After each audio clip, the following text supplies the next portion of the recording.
Nous garderons l'endroit secret, un entrepôt près de Paris où Patrice Giraud conserve amoureusement des pièces rarissimes. Comme dans les beaux musées, nous mettons toujours des gants pour manipuler tous les objets.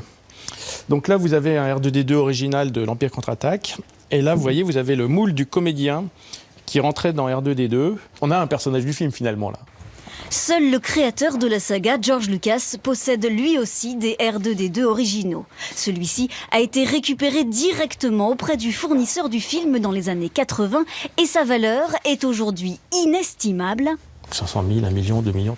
Mais qu'on se le dise, ici, rien n'est à vendre et tout est authentique. Et alors ça, c'est incroyable.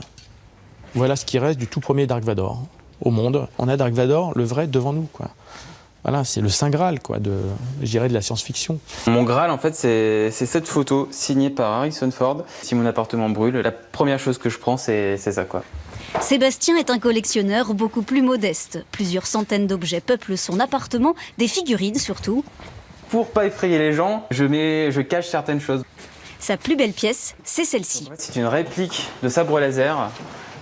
Donc c'est le sabre laser de Darth Maul, c'est le méchant avec des tatouages rouges et noirs dans l'épisode 1. Un sabre édité en nombre limité et qu'il retrouve par hasard ici, sur ce site de vente aux enchères. Donc le sabre laser que j'avais acheté 250 €, il est ici proposé entre 800 et 1200 $. Et là, c'est typiquement une vente aux enchères qui est plus pour les amateurs fortunés, mais qui connaissent pas forcément le prix du marché. Star Wars rapporte cette vente aux enchères, par exemple, plus de 450 000 €.